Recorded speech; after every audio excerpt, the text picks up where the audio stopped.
welcome to this next issue of Hey Nurses, What's Next? How 21 nurses became business owners and successful entrepreneurs. And what does macro photography and starting a business have in common? Well, stay tuned to find out with our expert today, Barbara Phillips. So Barbara Phillips is an advanced practice nurse. She's a nurse practitioner, business coach, clinical hypnotherapist, and a fellow of the American Association of Nurse Practitioners. And for the past 12 years, she has provided education, resource, and support to advanced practice nurses on on the business of healthcare and leadership, including how to start and operate and practice and business. She's an accomplished speaker known for her engaging style teaching workshops, courses, and presenting at conferences. She's a published author and has written articles for various publications and websites, including npbusiness.org, the business blog for APNs, and Barbara is the creator of numerous business courses for nursing professionals that can be found at clinicianbusinessinstitute.com. She passionately advocates for advanced practice clinicians to develop their business acumen and leadership skills, no matter if employed or working for themselves. So welcome, Barbara. Thank you. Lori, thank you so much for having me. Oh, my pleasure. I'm so grateful that you are here. So what is macro photography? Well, macro photography is looking at a very small object and making it big. So a lot of people like to look at insects. I'm not the insect type, but they'll look at an insect and it'll just be, you can see all the detail that you don't normally see. I tend to do flowers and plants and things like that, spider webs, and you can actually get down in and see all the detail that you can't see with your naked eye. Well, and being a business owner, having a hobby is so important. Having something outside of your business that you're passionate about makes all the difference, right?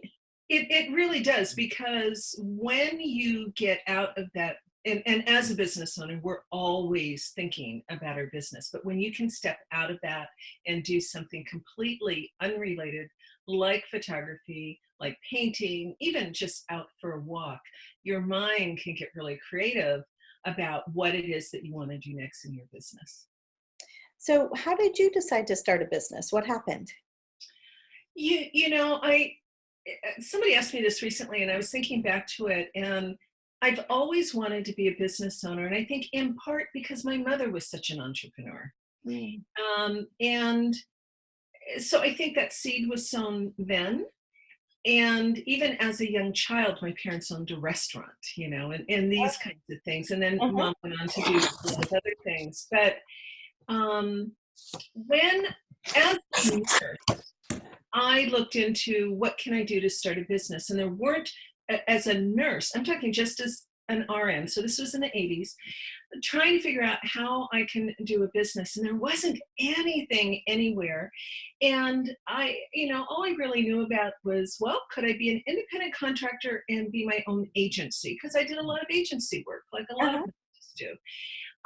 And everywhere I turned, I was told, no, no, no, no, no. So eventually, I found my passion as a nurse practitioner. And after I have 2 nurse practitioner's degrees, I went for a GMP and then later for an FMP. And I started looking, well, how can I have my own business? And everywhere I turned, people told me, no, don't do that. It's too hard. Billing is a mess, which it is. Yeah. All of these different things. And so I kind of put it on the backside and started actually studying business. And I thought, okay, here's the internet coming out. What can I do online? What can I do with websites? And I started looking at how I could use my background as a nurse and a nurse practitioner for maybe doing some stuff with women or something else online. So I had started different websites and I did all these different things. Nothing really at that point in time took off. I didn't really know. I spent $5,000 for my first website. Now I can build my own. Yeah. But back then I didn't know what I didn't know. Yeah. I found myself working in a primary care family practice kind of walk-in clinic that turned out it was a horrible situation. I was only there for about 3 months, and it turned out to be a cover for drugs, for tax evasion, for healthcare fraud, for everything else. Oh. And initially, I was so busy I didn't see that big picture until one day. I think it was like my third or fourth day there. I looked out into the waiting room, and it was like my whole world blew up just from looking in the waiting room. And it was so crowded, and people were spilling out onto the street, and you know that look of people that you know that this isn't good. And I was very, very naive at that time, but I kind of freaked out. And then I think later that evening, the practice manager came to me and wanted me to sign a lot of, back then we called them HICFAs, the CMS 1500s, where you send your claim into the insurance company, wanted me to sign them. Nobody had ever asked me to sign the claims before. And I started flipping through them, and all of them were coded as a 99214, which is an extended visit, complex visit, office visit. And it's, and some of those people I hadn't even seen. Oh my goodness. Wow. And I refused to sign them. And so the first thing the next morning, I called in a fraud complaint and started figuring out I've got to get the blank out of here. And I think it was a day or two later, because I only worked 2 days a week there. There was somebody from one of the insurance companies there. I didn't realize that they were doing audits. Oh.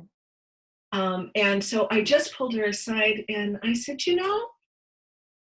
if somebody wanted to start their own practice, what would they need to do to be paid by an insurance company? And she gave me everything I needed. Wow. In fact, she said, go get this number, this number, this number, do this, give me all of that information, and I will make sure that we get you credentialed. And every other insurance company that was coming in there did that. Wow. So I left, started my own business, and just kind of felt it out about how to do things. What I also didn't know at the time is some of my clients were undercover agents. Oh, wow. So what I would say to everybody, as long as you're practicing on guidelines, scope of practice, and doing the correct documentation, you are golden. Because I was. And eventually this guy was prosecuted, and I had to testify. So that's my start of business was quick, was out of necessity. In our town, we had a huge need for primary care, good primary care. I had been in the community for almost 10 years, so I had quite a following anyway. And my practice filled inside of 2 weeks. Wow. And so were you does it make a difference if you're in a collaborative practice state or a full practice state?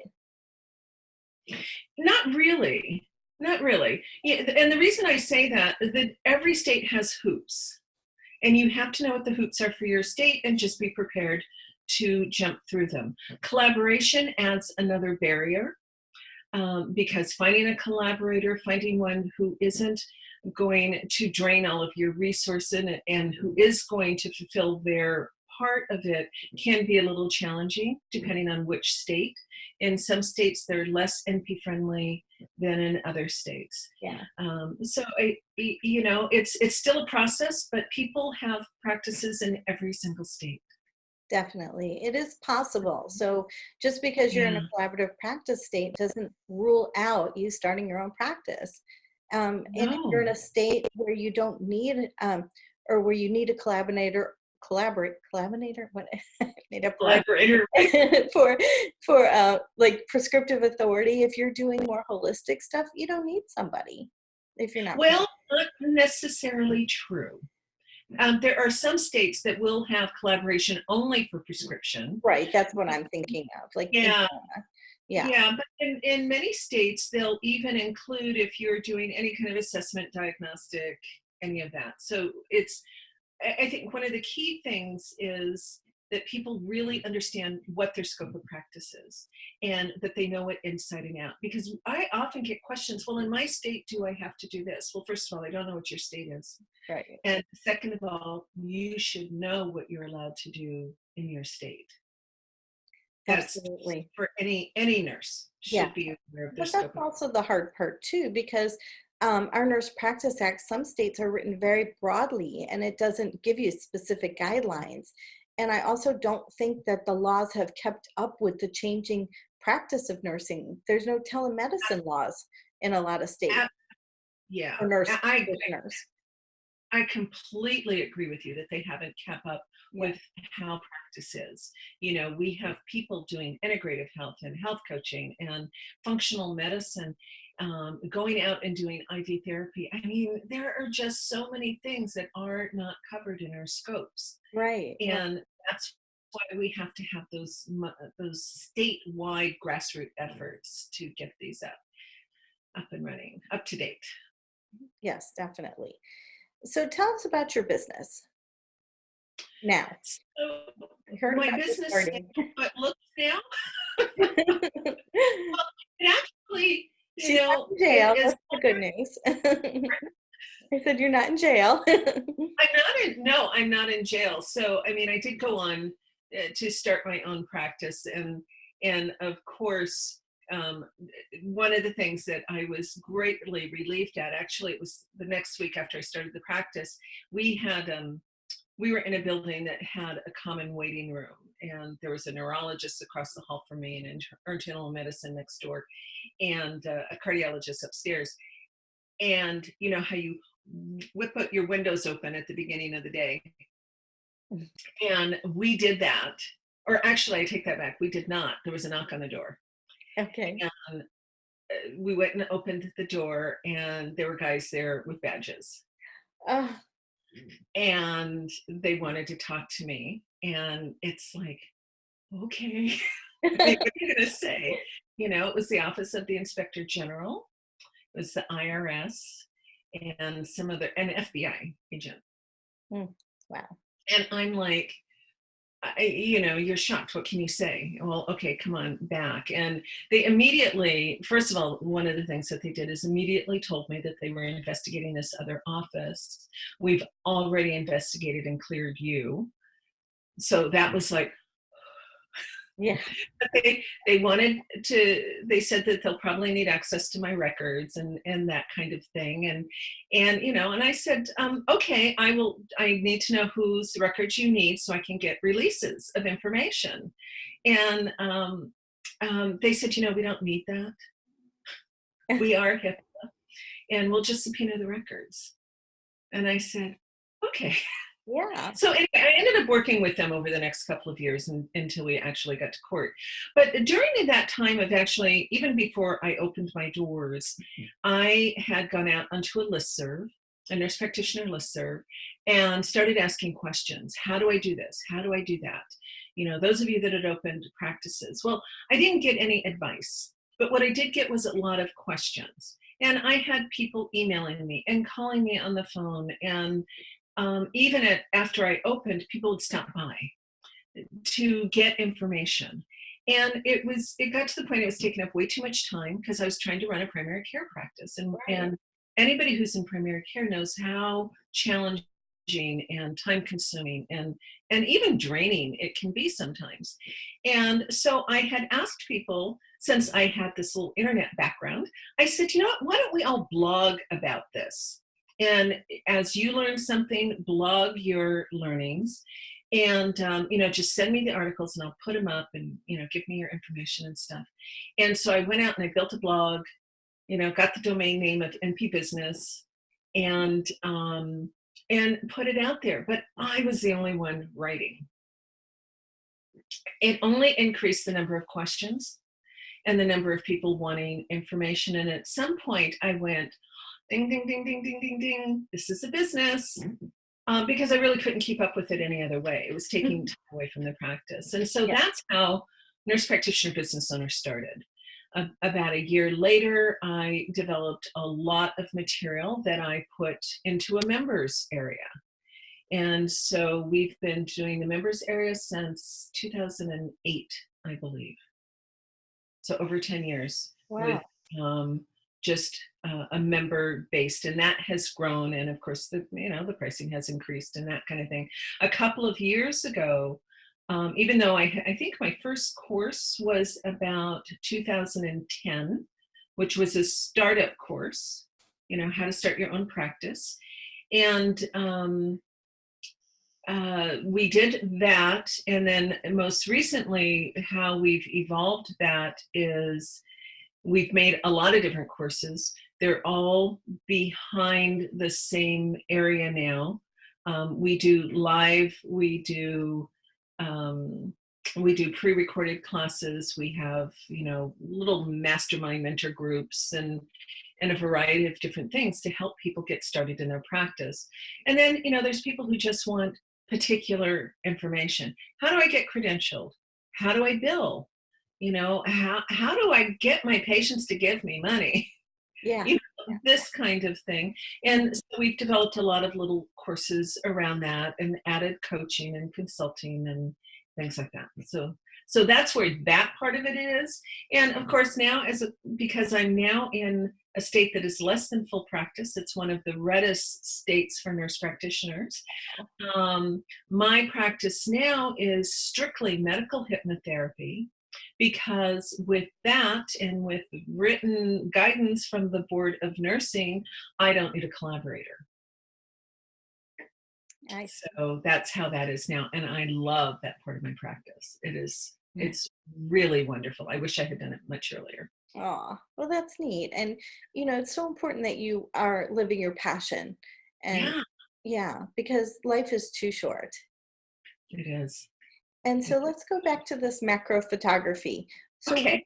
what do you talk to your, when you teach nurse practitioners how to own their business, what do you talk about looking at the small stuff and the details and looking at the big picture?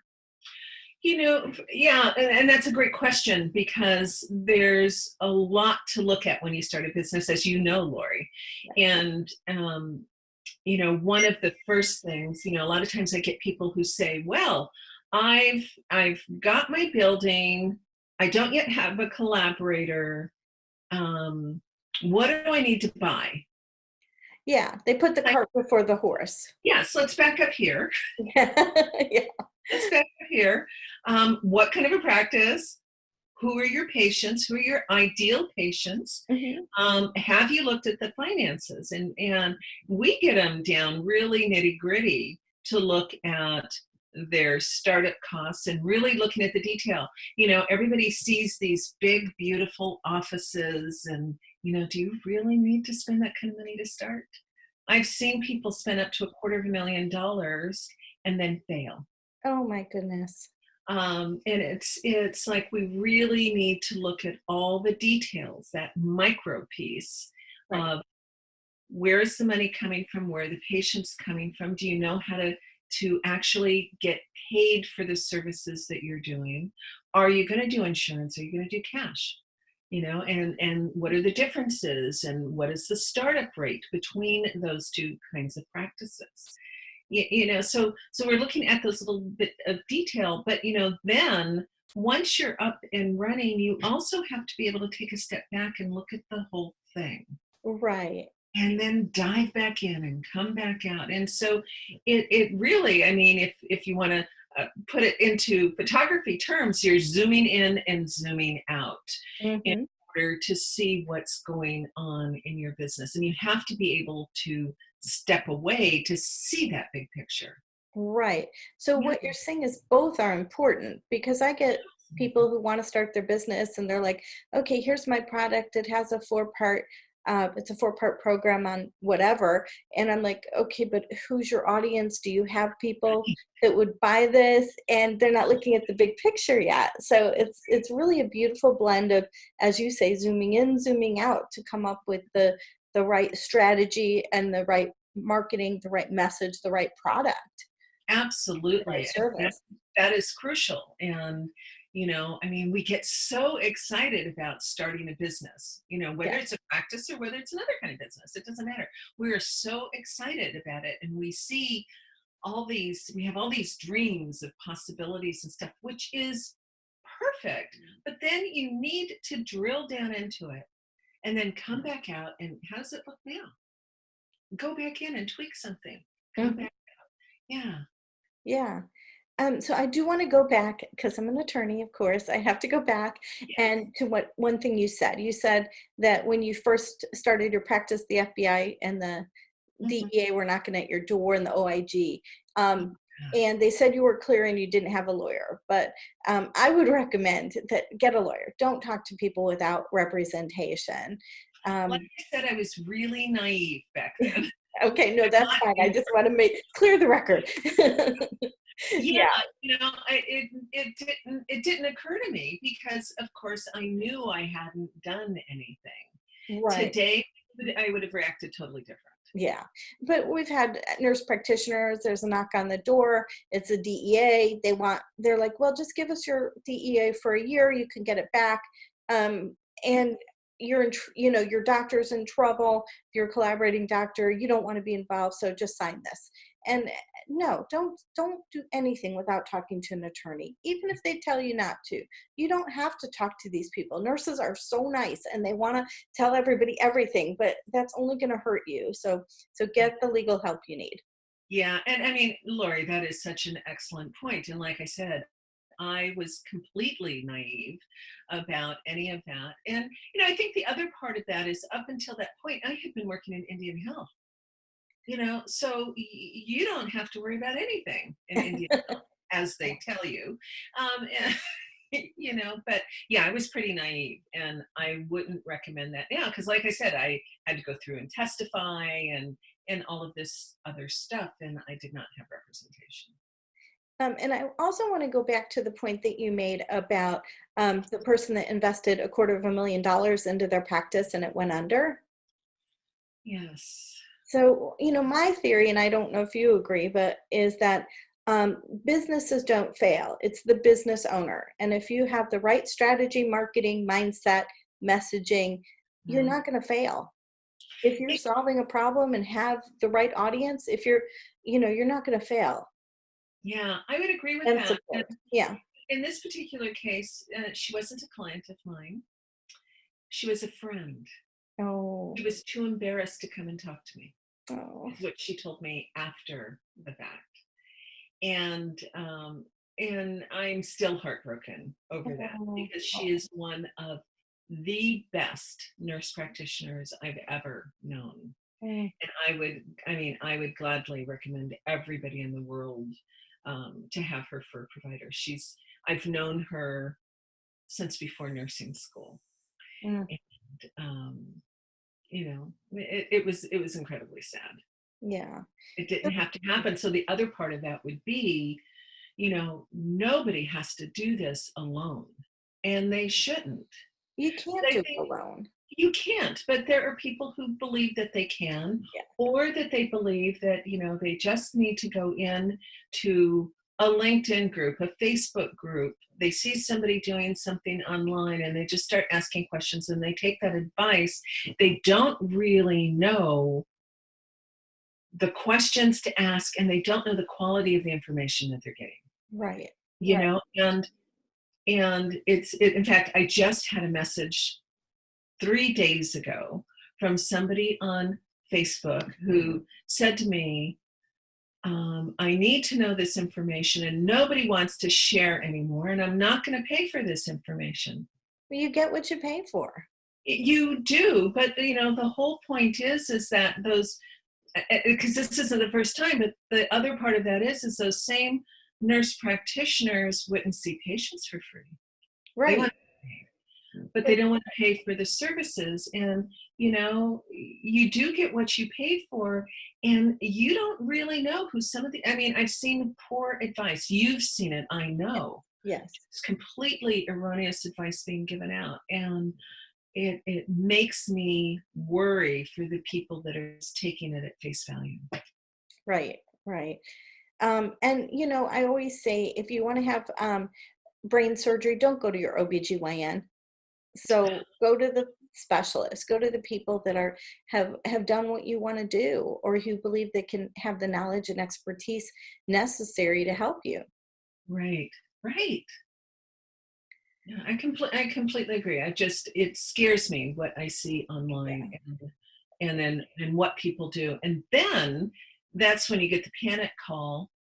My AR is over 100,000. We're not bringing in the money. I'm going to have to close my practice. And I Mhm. mean, Yeah, don't wait to get there. right. Help is available. It Um, is available. And yeah, it might cost you a little money, mhm.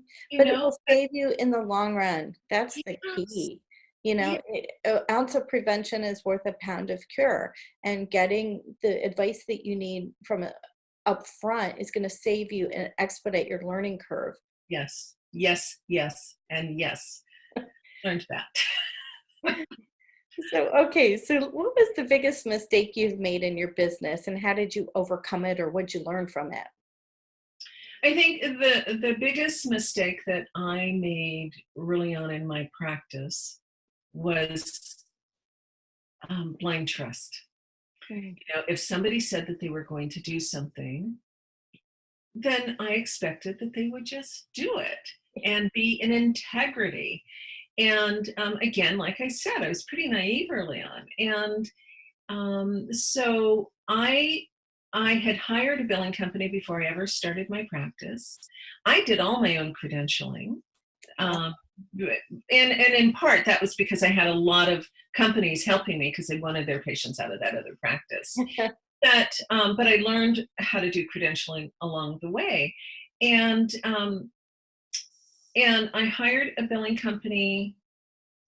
I signed a contract. Um, I didn't, and this is why somebody should review your contracts. Hello. But I signed a contract that I actually had to pay to get out of. Oh, wow. But this billing company, I didn't know that they were outsourcing my billing to Pakistan. Oh, no. I didn't know, and even though I had all of the commercial ones were done and ready to go, they did not do any billing. They only billed one of the Medicaid plans, Medicaid managed care plans, and we all know that that pays very little. Yeah. And so I tried talking to them. I call all the time. It's like, oh yeah, we're getting that online. We're getting that online. Da, da, da, da, da, da, da, da, and then I'm finding out that I can't communicate with the people that are actually doing the billing because their English is so poor. Oh, They don't understand me. Back then, the phone communication was horrid. And so one weekend, I just sat down to try to figure out how to do my own billing. So that's how I overcame that. But it taught me a lot about trusting people, how to ask the right questions for billing, which I didn't know at that time. right. You Yeah. know, and and that's why I talk to people about, do you even know the questions to ask a biller? When they come and say, well, they're not doing this, they're not doing that. Well, these are the things you need to have in place. Um, but we almost lost the practice. I mean, we were within weeks Wow. of having to, it's like, well, I've got the money we had savings, but it's like, if we can't pay our own bills in this practice, how do we turn this around? Right. And, that first claim that I sent out, I had a check the next week. And I was like ecstatic. So, Wow. canceled their services and did my own billing for a while until I knew enough. And that was really hard because I worked many hours that first few months, but um, we turned it around and we had quite a successful first year. Yeah. Well, and I'm all about outsourcing, but I think you're absolutely right. I mean, because you want to do what's in your unique genius. And if Yeah, billing is not your unique genius, then outsource because you will do far better outsourcing because you can bill a lot more than you'd pay to outsource. But like you said, you've got to know the right questions to outsource smartly. right. You have to know the right questions. You have to know, and this is something that I see happening when a lot of people outsource. They outsource, okay, it's done. I don't need to look at it. And that's wrong. We have to be paying attention because you don't want somebody else caring more about your money than you do. Right, right. Yeah. Yeah, you just have to be very careful with it. So Yes, great learning lesson. it was. So you have been so extremely generous to give a practice startup checklist. So Yeah. thank you so much. And we'll put the link next to the recording. But if you could share with people what's in the practice startup checklist. Well, the checklist, basically, it just goes over all the things that you want to consider when you're starting a practice. Now, it doesn't go into if you're going to do this kind of a practice or that kind of a practice or that kind of a practice. It's more general. But with and this is the thing that I tell people, because they'll tell me, well, what about a psych practice? What about a derm practice? What about a direct pay practice? What about an ortho practice? The thing is a business is a business is a business is a business. Right. And there's some things that you need to have in place in order to get started. And it's a starting point for some people. And hopefully it's a memory jogger, or it will remind you, oh, I never thought of that. Oh, I don't know anything about that. And then to start looking for more information or to reach out and get some assistance. Yeah, that's great. Well, thank you so much. It's a You're wonderful gift. So welcome. please take advantage of it. And lastly, I wanted to ask you, what advice would you have for nurses who want to start their own business?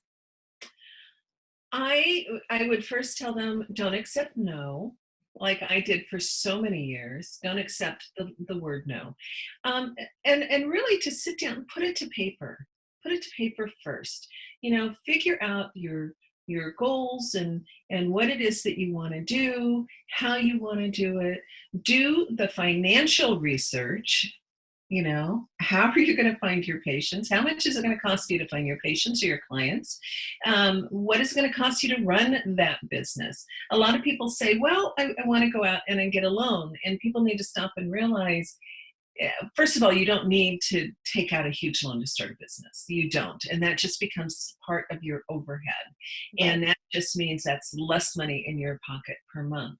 So whether it's a part-time side gig that you're looking at or full-time practice, you need to be able to figure out how long it's going to take you to break even and to start generating revenue. Yeah. So you don't need to go rent a building, buy all the equipment and everything. There are ways to scale this and start smartly.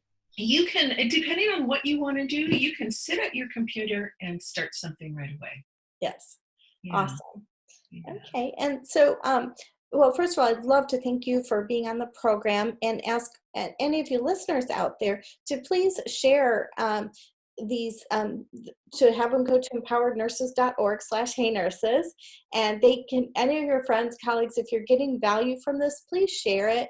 I think, healthcare these days is not what it used to be. And I think a lot of nurses are wondering what's next. So, feel free to share. And I know that I'm just, every time I do one of these interviews, I am so impressed with these amazing nurses. And I hope that you see yourself in them and that you get inspired. And if you dream it, you can achieve it.